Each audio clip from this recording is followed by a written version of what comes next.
Hello, everyone. This is the fourth part of this story. If you haven't seen the previous ones, we recommend you watch it first. I turned around quickly, but I had no time to dodge the blow to my head that had stunned me. Something crunched in my skull and a sharp pain pierced my whole body. Then everything swirled before my eyes, and I fell down. I woke up from being dragged with my arms around my armpits. The one dragging me was breathing heavily in the back of my head. He was heavy. I could tell by his voice that he was a man and that he was talking about me.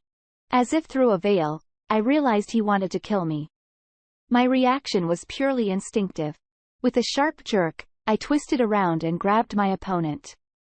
He stumbled backward in surprise and collapsed on his back. I piled on top of him trying to grab him by the throat. But the stranger quickly came to his senses and punched me in the head right where I'd been hit. I cried out in pain, but my hands gripped my opponent's throat even harder. The man beneath me wheezed. By some incredible effort, he managed to throw his leg up and roll over me.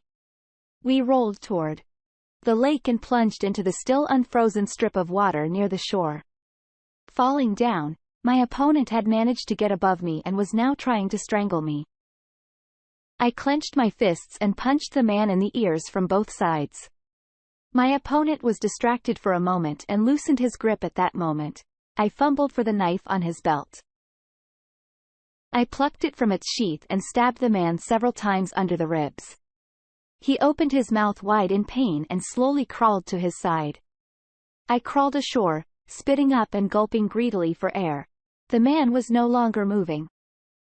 Leaving the man's body lying there, I cautiously made my way toward the house. Putting my hand under my arm, I pulled out my gun. I tried to move as quietly as possible, but I slipped on the stone steps and hit my foot. The pain had a sobering effect on me. I suddenly felt cold. Water was dripping off my wet clothes, turning into icicles in the cold. The light in the house was on and the half-opened door smelled warm. I peered cautiously into the living room. There was a man sitting in a wicker armchair with his back to me in front of the fireplace. To his left, tied to a chair, was Inga. Blood was dripping from her smashed lip onto her blouse. She twitched several times trying to free herself, but the ropes held her tight. "Have you calmed down?" The man was still sitting with his back to me, but his voice sounded familiar. "What a bitch you are." Inga's voice cracked with rage. "You bastard. You ruined my whole life." I could hear the man smirk. "Of course you are, but you like scum, didn't you? That's why you did not think twice and jumped into bed with me. You even got pregnant. You thought you'd tie me to you." The man turned his head and I recognized him. People's artist and playboy. It was your daddy that stopped me from getting what I wanted. But I got my revenge anyway. And you didn't even understand. Playboy poured a glass of cognac. "Do you want some?" "No." Inga groaned with helplessness. "So there, your baby was born alive. It was a girl, strong and healthy." It wasn't hard to make an arrangement with the doctor. A fat stack of bucks and compromising evidence shut him up for good. The girl was immediately bought for her organs. Some married couple. Their baby was dying and they had no choice. The money they paid me was long enough, and they told you the baby was dead.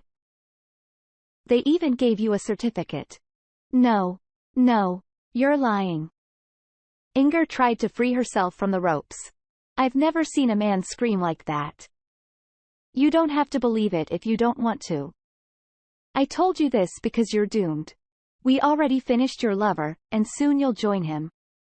There's enough room in the ice hole for all of us. The man took a sip of cognac and raised his gun. I decided to act without Chinese ceremonies. "Stand up. Hands on your head."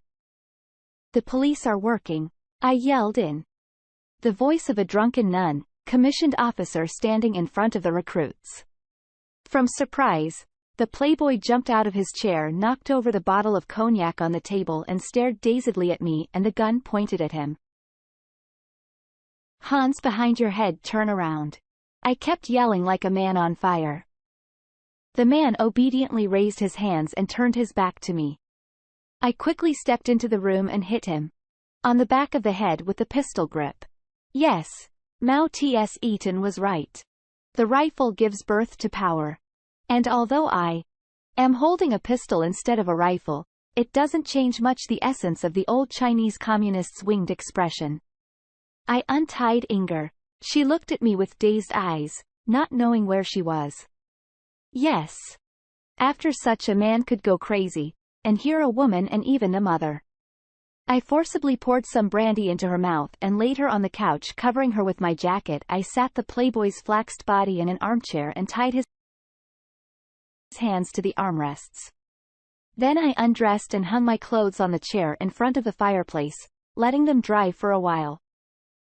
I put a gun on their table to complete the image. Imagine the picture. Me sitting in just my swim trunks in front of a clothed alpha male. A super spectacle. The perverts were drool. I picked up the bottle. There was still cognac at the bottom, and I took a sip straight from the neck. I looked at the playboy. His eyelids twitched a few times. He came to his senses, pretending to be a hose. I patted his cheeks with my gun. "Uncle, stop pretending, you dirty pervert. You've been staring at me for a long time. Nasty." "Where is Nicholas?" the commissioner asked in a weak voice.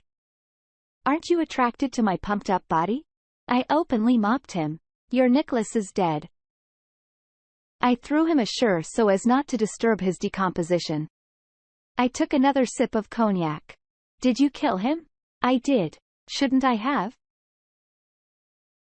I chuckled drunkenly. "You're finished. You hear finished." The playboy twitched his arms a few times as if he wanted to tear the armrests off. "You'll never get out of here alive. They'll just shoot you for murder." I looked at the twitching alpha male and I thought I saw foam coming out of his mouth and smoke coming out of his ass. "I don't think it will come to that if you tell me everything." I got up slowly from the table. "Who do you think you are?" The playboy twitched his arms again. "If you remember, I used to be in the intelligence service. That's one thing we learned, but we were trained to untie our tongues." I kicked him in the teeth with the handle of my pistol for a start. He coughed and spat out some teeth with blood. "That's okay. As an honorary alpha male, the dentist will put in new ones at a big discount." After an hour of a bit of hilarious interrogation, I knew everything, including the role of Valentina, the maid. It was she who warned the playboy that the mistress is going out of town. Inga, as a banker, was well aware of the machinations of her ex. In the near future, she was going to give him dirt on the police. This caused a quick and harsh reaction. "Playboy. It's easier and cheaper to eliminate a dangerous man than to negotiate with him." My clothes dried up a little and I got dressed. Then I pulled out my cell phone and called the police. It was 3:30 in the morning when a patrol car pulled up to the house, lighting up the area with its red and blue flashing beacon. Accompanied by the police, we drove back into town. The showdown lasted almost 2 days. At last, they left us alone, limiting us to an undertaking not to leave the city. What really helped was the recording of the playboy's conversation with Inger and me, which I had managed to make on my cell phone. Inger didn't show up for work for a week. It was scary to look at her. She cried all the time. I tried to keep an eye on her, afraid she might do something to herself. The police made a sluggish check of the maternity hospital, but they found no trace of the abducted girl. The DOP was dead. The staff had long since resigned or retired. In the end, the investigation came to a standstill. 2 months passed after our unsuccessful trip out of town. Inger went to work. I was staying with her. Nothing had changed in our relationship. She was coldly polite to me no more. Ahead of me loomed a session and, in the evenings, I leafed through my textbooks. One late March evening, my son called me. Daddy. Congratulations. You're about to become a grandfather. Natasha's pregnant.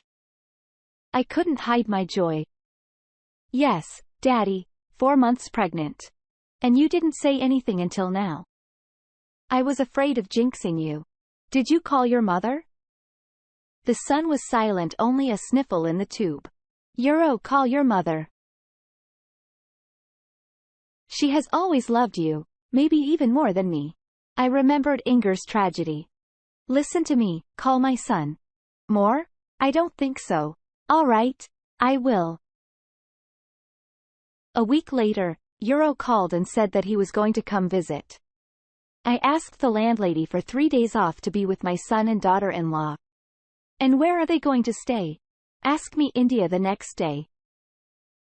They will take a room in a hotel. I do not have my own place. Why so?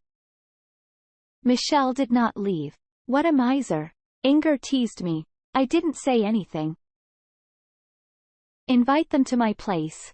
The house is big. There is enough room for all. At least I'll talk to young people in my old age. Inga pretended to sigh. I furtively looked at her. Inga has not provoked me all this, but I knew that this is just a lull and eventually I will not resist and dive under her blankets. In the morning, I met the children at the airport. It took us an hour and a half to get to Inger's house. Daddy, is it comfortable? Was worried. Living with a total stranger? He looked at me slyly. Or is there something between you? Stop interrogating Dad. Natasha smiled. When we get there, we'll see for ourselves. I could see her face clearly in the mirror. I felt like I was struck by lightning. This is too fantastic to be true. What if it is true? I looked at Natasha again. I stopped in front of the front door. I pulled my things out of the trunk and carried them into the spacious hallway. The children entered the house, curiously looking at the rich furnishings. Come, make yourselves comfortable. A smiling Inga came down the stairs to us. Feel as before. She did not finish speaking, but stared at Natasha, pressing her hands convulsively to her breast. My God. It cannot be. It cannot be. My baby. My baby. She spoke softly. Inga began to slowly settle on the steps. I barely had time to catch her. Help. I shouted at the bewildered son. We moved the woman on the sofa. Grandma Moshe, who jumped out to hear the noise, brought a glass of water. Natasha stood and silently looked at India. Then she looked at me in confusion. Natasha. It looks like your mother. I smiled. The young woman slowly sank to the floor. What's going on here? Michelle's frightened voice came through the door. What happened next? Everything is fine. Natasha really turned out to be Inga's missing daughter. We don't know for what reason the people who had bought her had abandoned their plans and put the child in a home. Michelle and Ing very quickly stepped into the role of grandmothers. Natasha gave birth to a healthy baby girl who was named Victoria. As you may have guessed, forgave his mother.